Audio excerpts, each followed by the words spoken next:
Antes de nós lermos, eu quero deixar aqui o tema desta pregação. Amém? Eu pedi a Deus que me direcionasse um tema. E Deus me direcionou esse tema em cima do tema de vocês. Hoje eu quero pregar em cima de um ponto de interrogação. Quem é você? Olha para o irmão que está ao seu lado, pergunte para ele: quem é você? Lucas 10, 25. O mestre da lei se levantou e, querendo encontrar alguma prova contra Jesus, perguntou: Mestre, o que devo fazer para conseguir a vida eterna? Jesus respondeu: o que é que as Escrituras Sagradas dizem a respeito disso?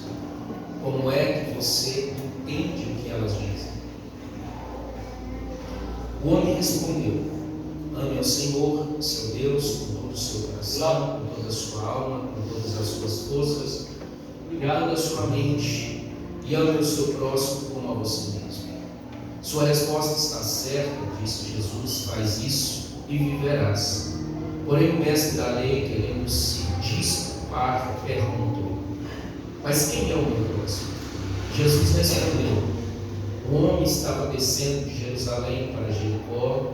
No caminho, alguns ladrões, assaltantes, tiraram a sua roupa, bateram nele e deixaram ele quase morto ao chão.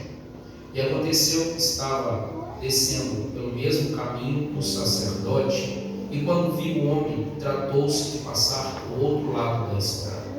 Também o levita passou por ali, olhou e também foi embora pelo outro lado da estrada.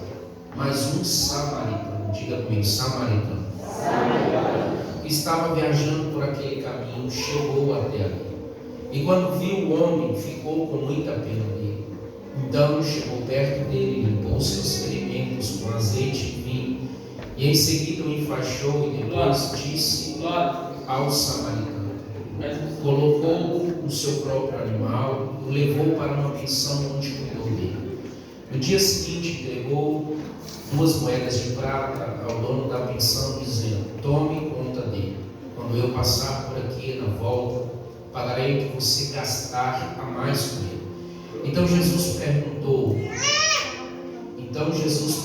ao mestre da lei: na sua opinião, qual desses 3 foi o próximo do homem assaltado? Aquele que socorreu, respondeu o mestre da lei. Então Jesus disse: pois vá, faz a mesma coisa e viverá. Você diz amém? Amém. Pode se sentar, irmãos.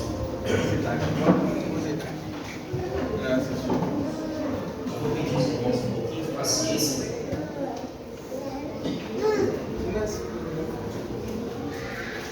Nesse tempo, a gente fica um pouco com a voz alterada, mas eu tenho certeza que Deus tem uma palavra para a sua vida. Estamos diante de uma parábola mencionada por Jesus. A parábola era uma metodologia que Jesus usava para ensinar sobre o Evangelho.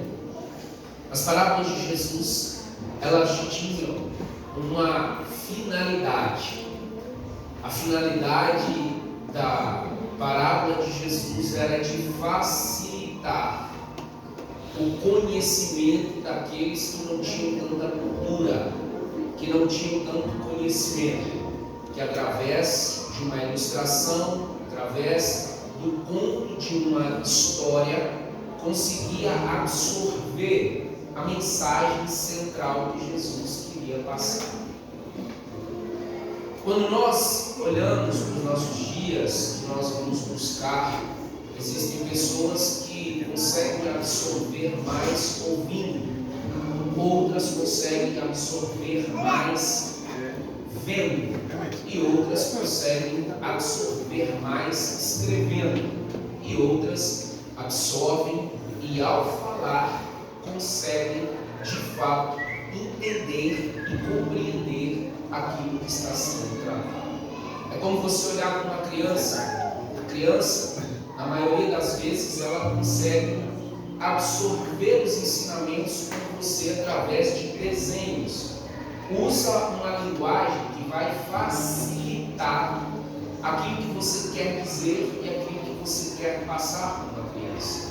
E essa metodologia usada por Jesus, que era a parábola, é como se Jesus estivesse desenhando para uma criança a ideia que ele queria passar do Evangelho, do reino, das suas ministrações.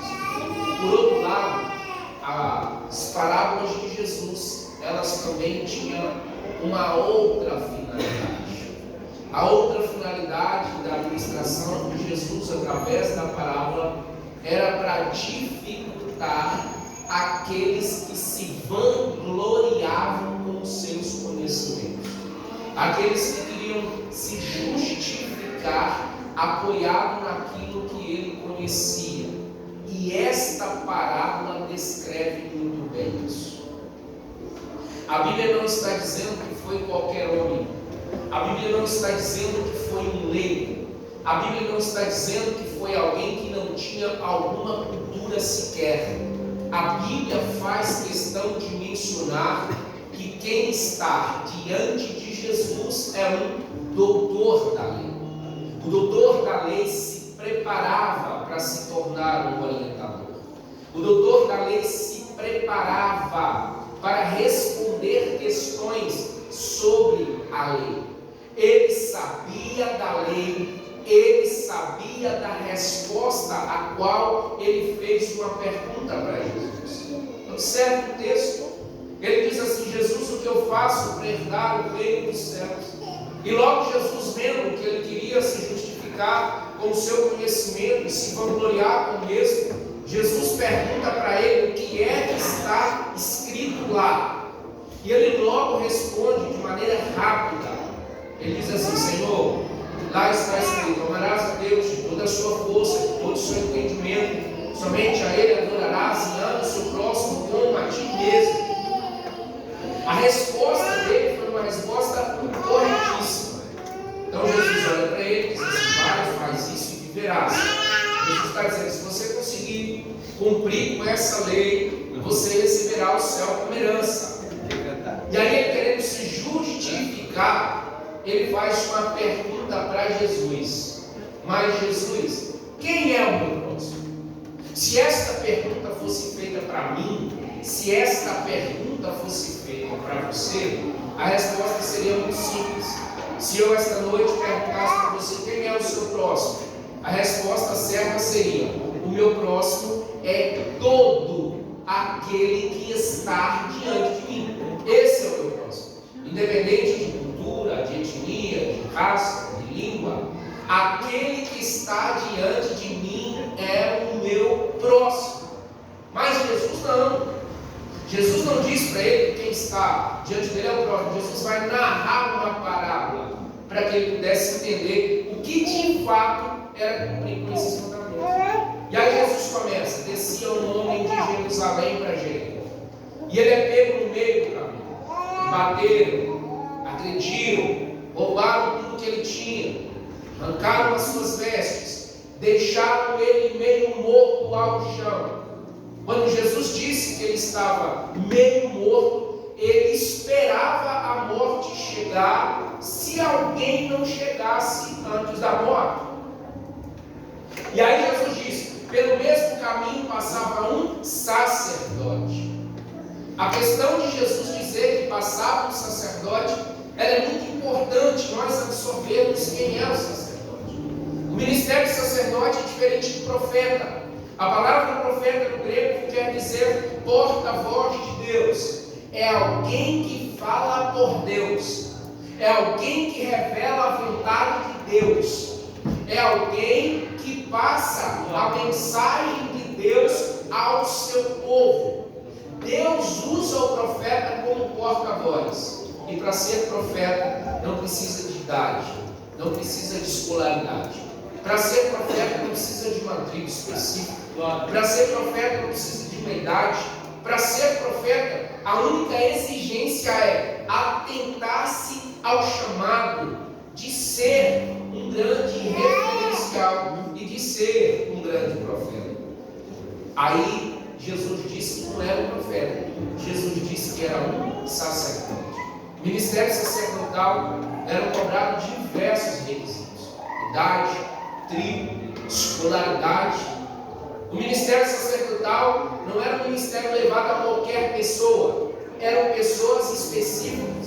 O ministério sacerdotal, você não podia exercê-lo em qualquer idade, precisava ter 30 anos por completo.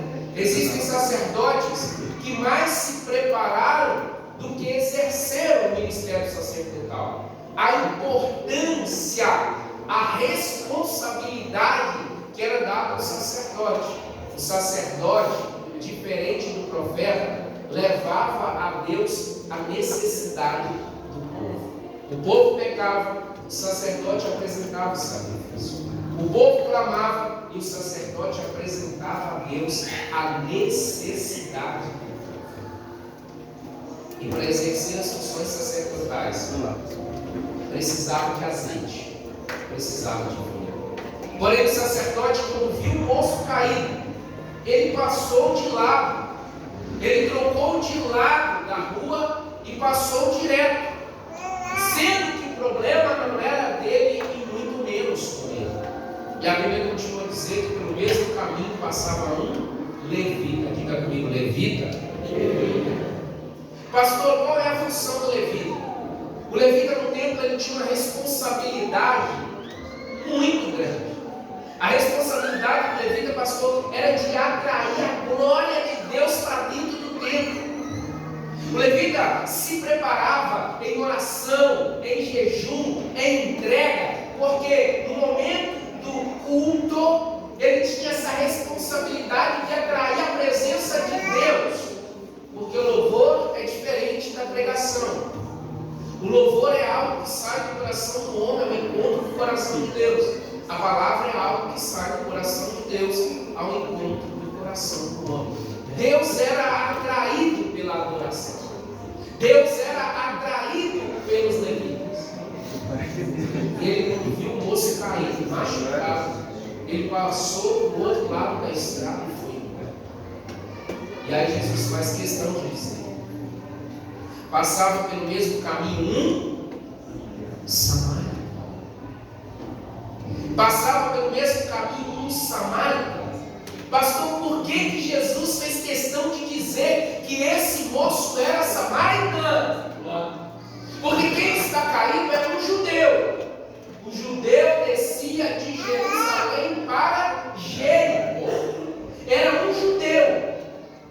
Quando o samaritano viu o homem, ele parou. E aí eu quero te fazer entender por que Jesus fez menção de dizer que ele era samaritano. Havia uma restrição entre judeus e samaritanos. Os judeus não combinavam com os samaritanos não combinavam com os judeus. Na mente dos judeus, os samaritanos não eram filhos 100% de Abraão, devido a um grande acontecimento em Israel certa feita. Samaria foi sitiada, Samaria foi invadida, Samaria perdeu o seu trono, e quem sitiou e invadiu Samaria matou diversos homens e mulheres. E para povoar Samaria, ele trouxe diversos povos que estavam cativos, diversas culturas, diversos credos religiosos, diversas fé, diversos deuses, diversas culturas, e fez com que esses homens se casassem com essas mulheres, e essas mulheres se casassem com esses homens, mestiçando aquele povo. Então, os judeus disseram: eles são mestiços, eles perderam a linhagem, porque para um judeu, irmão, ser de fato judeu, a mãe precisa ser judia, o pai tem que ser judeu, para que a linhagem continue 100% pura. Então os judeus não conversavam com os samaritanos, eles não combinavam com os samaritanos. E aí Jesus disse: quem estava passando por ali é um samaritano. Esse samaritano tinha azeite, ele tinha vinho, parou, curou as feridas daquele homem, pegou ele no braço colocou sobre o seu cavalo, levou para uma pensão, chegou nessa pensão, ele cuidou daquele homem, pagou aquele homem a hospedagem, tudo que ele tinha gastado, ainda deixou o dinheiro e disse: olha, continue cuidando dele. Quando eu voltar, eu vou pagar tudo aquilo que você gastou. Tudo que foi gasto desse homem, eu vou pagar. E ele segue viagem. E aí Jesus olha para ele e diz assim: e aí, para você, quem é o próximo desses três? O doutor da lei, mais depressa, olhou para Jesus e disse assim: o meu próximo, Jesus, o meu próximo é claro que é aquele homem que parou. É claro que foi aquele homem que desceu do seu cavalo, que pegou e que cuidou, que levou para a hospedagem. Jesus olhou para ele e disse: então vai, meu filho. Se você fizer isso, receberá o céu como herança. E aí, o que eu queria ministrar aqui em rápidas palavras é exatamente isso. Nós tínhamos que entender esse texto para poder dizer o que eu vou dizer aqui. A homilética do pastor diz que nós, como pregadores, nós precisamos ler, explicar e aplicar. Nós lemos, explicamos o texto, e agora nós vamos a aplicação. E eu queria que você abrisse o seu coração e não fechasse. Eu queria que você abrisse os seus ouvidos e recebesse a dura palavra de Deus para nós aqui hoje. E não é só você, nós estamos aqui para receber esta palavra. Hoje eu quero falar aqui sobre algumas lições que nós retiramos desse texto. Lembra que eu disse para você que o tema da minha mensagem hoje era: quem é você? Então vamos lá. A primeira lição que nós aprendemos aqui, pastor, que muita gente ainda não entendeu, é que o seu caráter precisa estar acima do seu ministério. Tem gente que está invertendo isso. Tem gente que está se importando mais com o ministério e menos com o caráter.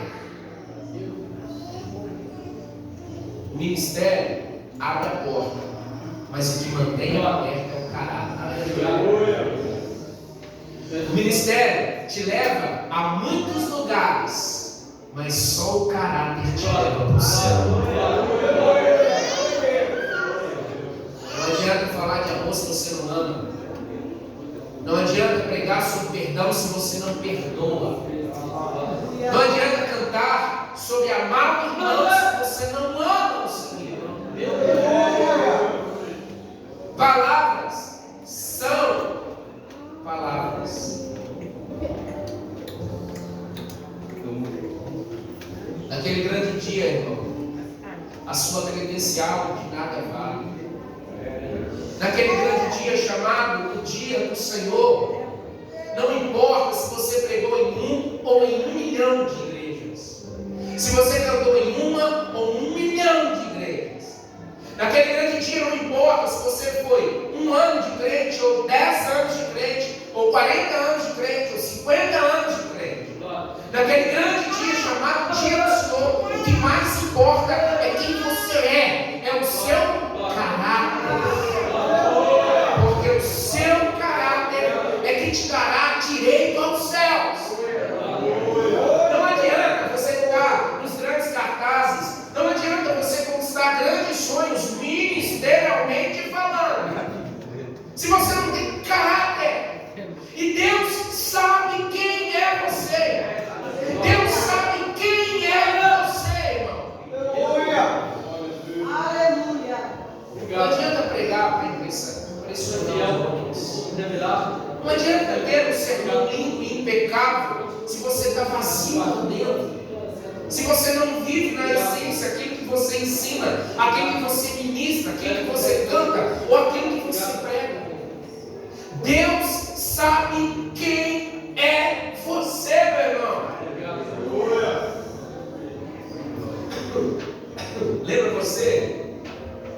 Quando eu disse assim: Jessé, pega um gente de azeite, vai até a casa de Jessé. Porque dentre eles ninguém provido de rei. Jessé vai, Samuel vai, pega um gente de azeite, vai para a casa de Jessé, quando chega lá, irmão, tem muita gente que parece ser, tem muita gente com postura. Porque Samuel olha, certamente é esse, tem todos os requisitos, forte, bonito, formoso, primeiro filho, ele tem direito. Mas ele não tinha o que Davi tinha. Passa o segundo filho, se não foi esse, certamente é esse. Forte, bonito, formoso, tem tudo para ser o rei de Israel. Mas eles não tinham caráter. O homem te vê por fora, mas Deus te conhece por dentro. Deus sabe quem é você, meu irmão. As lágrimas, elas impressionam os homens. O choro impressiona o homem. Mas o coração contrito, só o Espírito Santo tem o poder de enxergar. Não adianta vir aqui cantar bonito, pregar bonito, se o meu coração não está voltado aos céus. Não adianta nada você fazer algo na igreja para poder se aparecer. Não adianta você ofertar uma oferta alta, a igreja vai ficar feliz por isso. Mas se isso não for de coração, é o que eu disse para você no início dessa ministração. Quem é você? Quem é você? Deus está mais interessado com o seu caráter do que com o seu ministério. Ah, pastor, é sério isso, é sério isso. Um dia os discípulos de Jesus, o pastor Mano, chegam correndo e eles olham assim e dizem assim: Jesus, em teu nome os demônios não rejeitam. Jesus, em teu nome as enfermidades são curadas. Jesus, em teu nome sinais, prodígios e maravilhas acontecem. Aí Jesus olhou para eles: não se alegrei com isso. E aí eles ficaram assustados. Mas Jesus, está acontecendo tudo isso, o Senhor está dizendo para a gente não se alegrar? Jesus disse: não estou dizendo isso para não se alegrar. Estou dizendo que existem coisas que é mais importante do que isso. E aí eles olham para Jesus e dizem: mas o que é mais importante do que pregar, do que cantar, do que as enfermidades se curar? Jesus diz: que o seu nome esteja escrito no livro.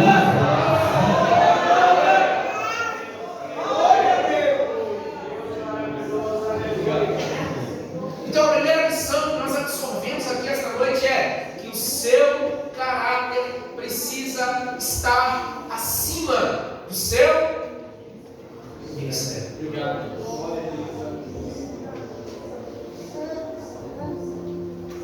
Segunda lição que nós aprendemos aqui, irmãos, é que ações valem mais do que palavras. Ações valem mais do que palavras. Hoje nós estamos com uma gama, como eu disse, de pregadores que, com todo respeito, são animadores de plateia. Com todo respeito à igreja do Senhor, que às vezes eles sobem nos nossos cultos. Pessoas que falam bem, que até ensinam bem, mas não têm ações. Falar de papagaio fala, irmão. O difícil é fazer. O que Jesus diz para a igreja que está no céu? Vocês dizem que são ricos, têm de tudo, mas vocês são pobres, miseráveis, cegos e nus. Jesus está dizendo para aquela igreja: vocês conseguem ver o pecado do irmão, você consegue ver o cisco no olho do irmão, mas não enxerga a glória que vê nos seus olhos. Jesus está dizendo: é fácil apontar o pecado, é fácil apontar o irmão, é fácil dizer que fulano pecou, é fácil dizer que o irmão está sem ceia, porque fulano pecou, porque o irmão pecou. É fácil criticar o irmão que está fazendo. Difícil é reconhecer que você também erra. Aleluia, glória a Deus. O que é que nós ouvimos aqui hoje? Tem um monte de gente com a pedra na mão para atacar a mulher que foi pega no ato de adultério. E o que mais me impressiona, irmãos, eu não sei se vocês são igual a mim, eu sou apaixonado nessas entrelinhas bíblicas. Meu pastor sempre me dizia: meu filho, uma cabeça desse tamanho tem que servir para alguma coisa. Então eu texto, viaja nele. Eu sempre fui assim, pastor. E eu olhando assim, aí eu imagino, pastor, a Bíblia não está dizendo assim, irmão. Eu imagino Jesus levantando, Jesus dizendo assim: o que a lei diz? Jesus, a lei manda matar. Jesus, então pode matar. Só que quando eles levantam a pedra, Jesus diz assim: só pode matá-la quem nunca. Aí todos os seus acusadores largaram as pedras no chão, reconhecendo que estava ali só pelo prazer de matar aquela mulher. Irmão, deixa eu dizer uma coisa para você: se a dor do seu irmão não te constrange, quem está doente é você, irmão. Se o choro do irmão não te faz chorar, quem está doente é você. Se a dificuldade do seu irmão não te incomoda, quem está doente é você, irmão. E o único acredito que podia tirar a pedra não atirou. Porque entre aqueles homens tinha um que nunca tinha errado. Entre aqueles homens tinha um que nunca pecou, que podia lançar a pedra, mas ele preferiu errar. Por quê? Porque ações valem mais do que palavras. Ame mais, respeite mais, abrace mais. Como diz um grande pregador: pregue a tempo e fora de tempo. Se necessário, use as palavras. Tem gente que nunca te ouviu pregar, mas queria ser igual a você. Tem gente que nunca te viu dentro da igreja, mas quer ser igual a você. Por quê? Porque as suas ações revelam o Cristo que você serve. As suas ações revelam quem é o seu Deus. Se você é cristão, porque você é imitador de Cristo, você precisa emanar aquilo que Cristo emana. Se você quer ser cheio do Espírito Santo, você precisa ter as características do Espírito Santo, irmão.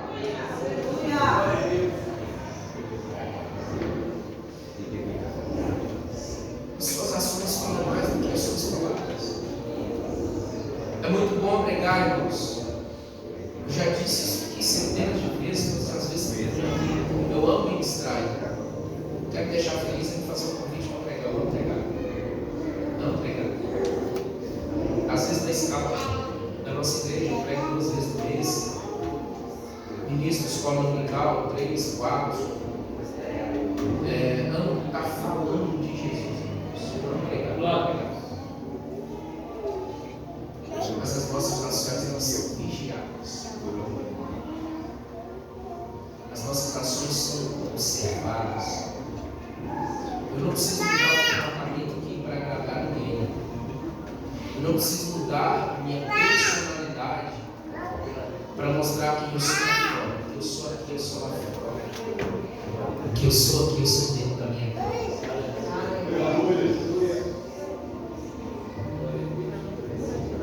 As suas palavras são pequenas diante das suas ações. O inimigo não está preocupado com o que você fala. O inimigo está preocupado com o que você faz. Falar que oração é fácil, difícil é orar. Falar que os estudos bíblicos é fácil, difícil é estar. Cobrar frequência nas vigílias, na oração, é muito fácil. Difícil é você estar presente diante daquilo que diz as suas palavras. Nós precisamos ser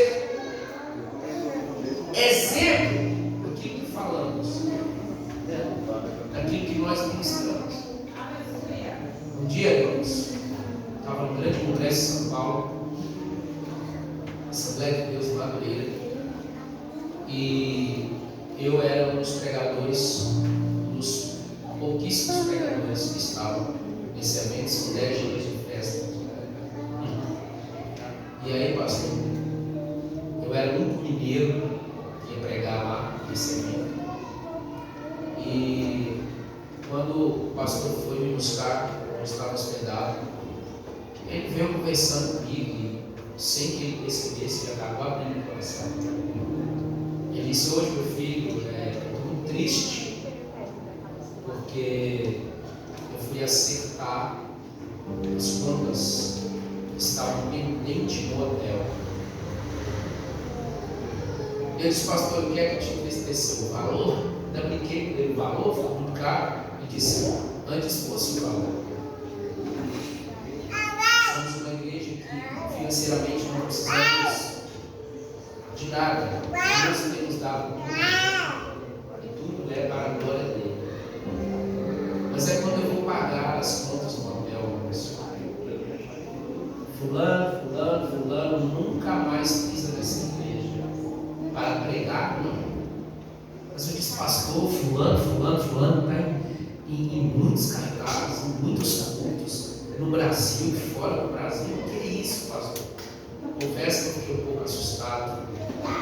Quando somos novos ministerialmente, principalmente quando se trata de pregação, que a gente vê um pastor pregando, que a gente vê um grande homem pregando, a gente às vezes quer se espelhar, a gente às vezes quer fazer igual aquele grande pregador.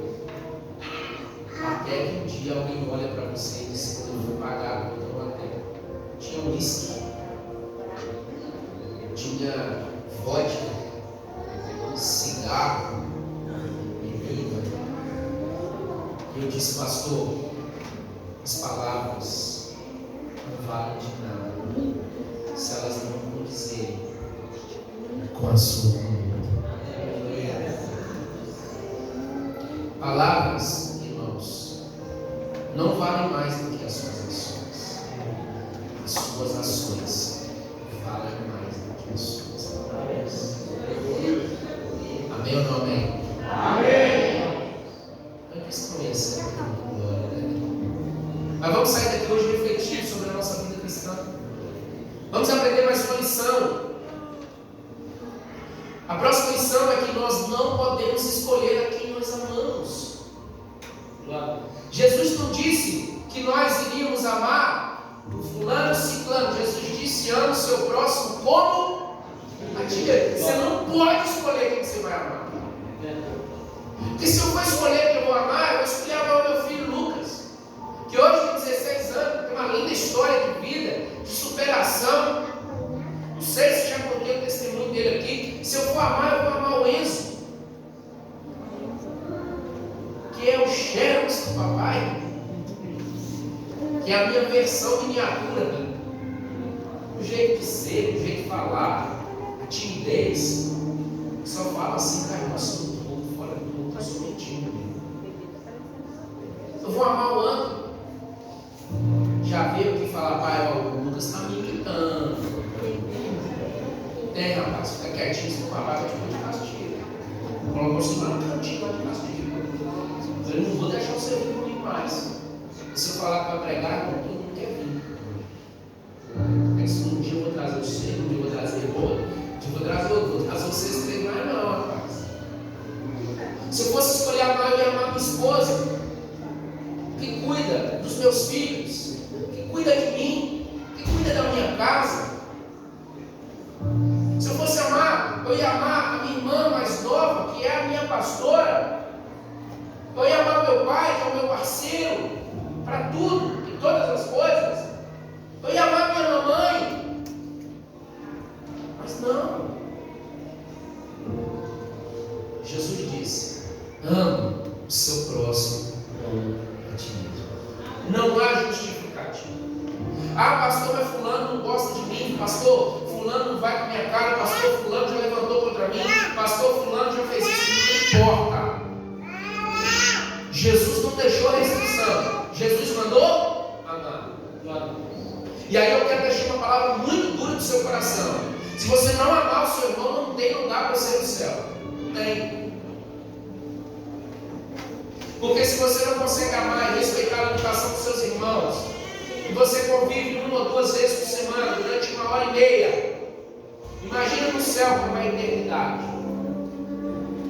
E vou dizer mais, não sou eu que estou dizendo, é a Bíblia que diz: se você não consegue amar o irmão que você vê, é impossível amar a Deus que você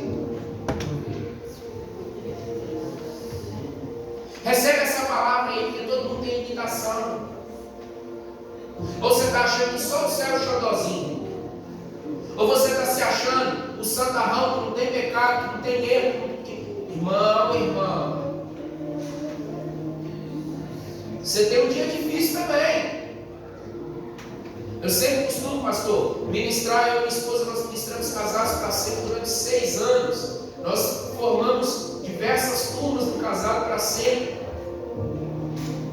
E eu sempre costumo dizer: olha, irmão, você é guerreiro, porque você conhece a pior versão do seu esposo, a versão que eu não conheço. Por quê? Porque nós somos os seres humanos, nós somos limitados. Tem dia que a gente não está bem. Mas Jesus não disse: ame só nesse dia, ame só fulano, ame só ciclano. Não. Jesus disse: ame o próximo como. E aí eu vou encerrar essa parte dessa lição, que é algo muito importante. E o que é? Não faça com os outros o que você não gostaria que fizesse com você. Aí fica fácil amar.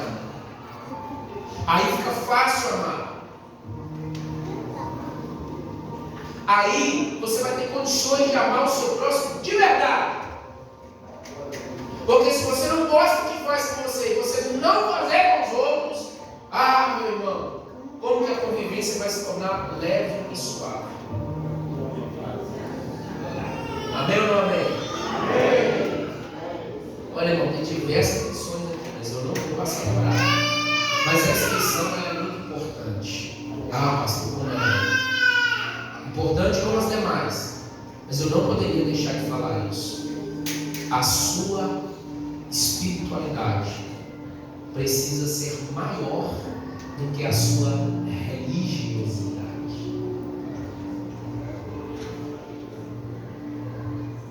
Posso repetir? A sua espiritualidade precisa ser maior do que a sua religiosidade. Pastor, o que é religiosidade? Religiosidade vem de religião. O que é religião? Um conjunto de regras estabelecidas para que sejam obedecidas. É um conjunto de regras. Quem é religioso não é espiritual, mas quem é espiritual é religioso. Por quê? Porque tem gente que leva a religiosidade acima da espiritualidade. Como por exemplo, tem gente que ceia como um ato de religiosidade. Ceia não é religiosidade não, irmão. A ceia é espiritualidade. A ceia do Senhor é espiritualidade, não é religiosidade. Então se você não estiver bem, não sei. Se você tiver algo errado, não sei. Não sei, porque se você cear, você está virando um crente religioso, que está ceando preocupado com o que as pessoas vão dizer e pensar em você. Não auto-se pastoreio. Você tem pastor, você tem líder. Não vem aqui à frente para cear achando que está enganando o seu líder, achando que está enganando o seu pastor. Por quê? Porque Deus nunca fechou os olhos. De Deus não se zomba, Deus não dorme, Deus não age. Um dia desse alguém veio para mim e falou: pastor, fulano tem pecado, vai deixar de cear? Simão, o que a Bíblia está dizendo?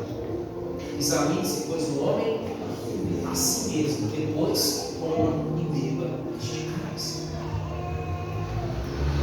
Eu não posso pedir uma pessoa de tocar na ceia. Por quê? Porque se ela faz isso, tendo a consciência, ela faz para a sua própria. Não é eu que vou condená-la. É a palavra, é o Senhor. Não se torne um crente religioso. Aí eu vou limpar a igreja porque me colocaram na escala. E aí você vem limpar a igreja com ódio mortal. Está errado. O pastor sempre diz isso na nossa igreja: irmão, espiritualidade está ligado ao ato da voluntariedade. O que é o ato da voluntariedade? Você precisava estar aqui hoje? Não. Você escolheu estar aqui, foi? Sim ou não? Você deixou algumas coisas para estar aqui na igreja, servindo ao Senhor, irmão. Você fez um ato de voluntariedade. Eu vou à casa do Senhor, eu vou servir ao Senhor, eu vou cultuar ao Senhor. Então, se o seu nome estiver na escala e você vir aqui para a igreja, sabendo que você aceitou estar aqui, que você aceitou vir para a igreja, faça de coração, irmão. Faça com prazer. Porque quando Deus olha do céu, Deus não olha para o pastor, diácono. Deus olha para um ser que escolheu servir em espírito e em verdade.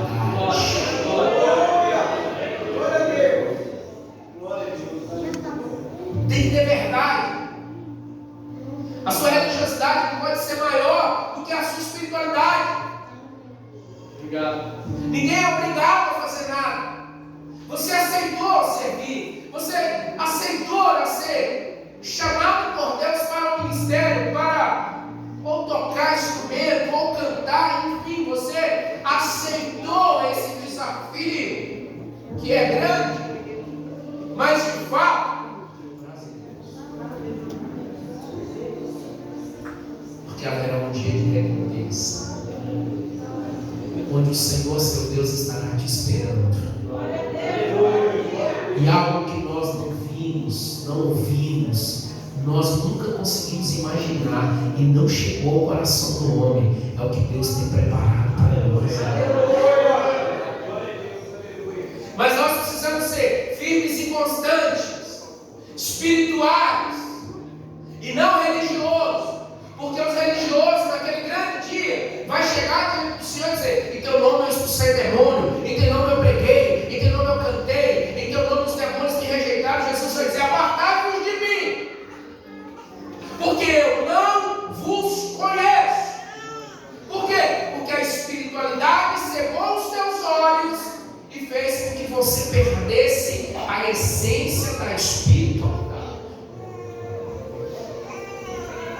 Tem algum crente espiritual aqui?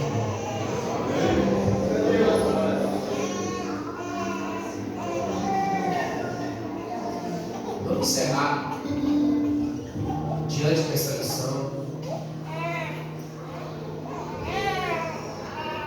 O sacerdote tinha credencial, o levita tinha credencial, pregava, cantava, anunciava, descendia.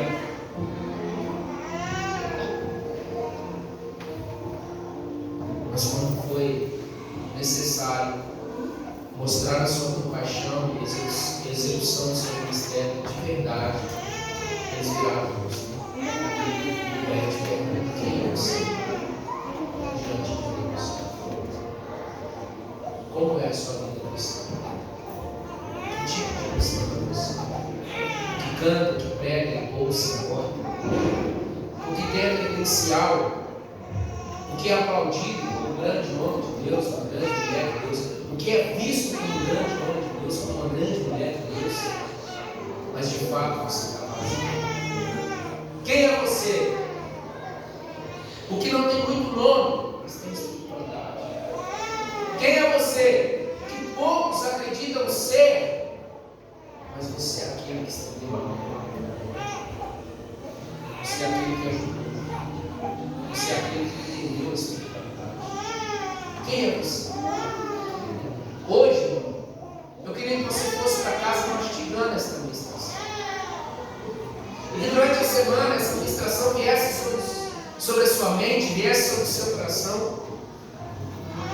Eu tenho um áudio aqui de um policial que no dia que eu estive ministrando, e ele me chamou, pastor, conseguiu meu número, me chamou, disse assim: hoje eu sou uma pessoa diferente.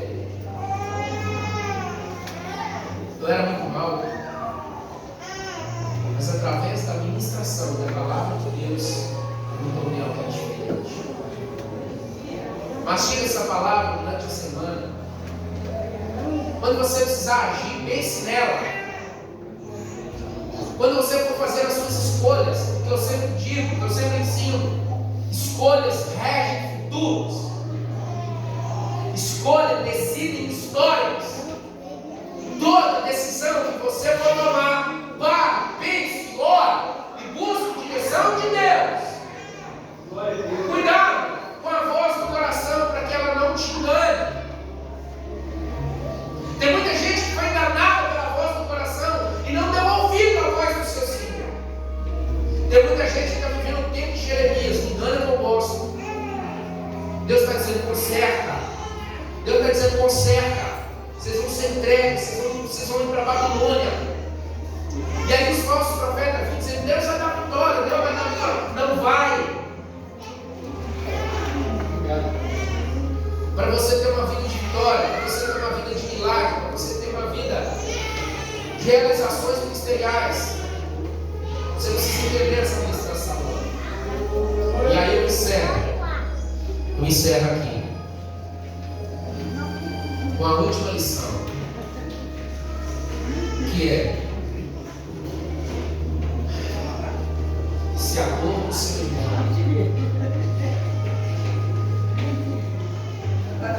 não dói você, nós estamos longe do cristianismo. Vou dizer por quê. Durante alguns anos, antes do ano de nascer, eu tinha um trabalho, pastor, chamado Missões Urbanas. Eu era pastor da igreja e nós tínhamos um trabalho chamado Missões Urbanas. Então, Lucas, novinho, Enzo, novinho, a gente saía para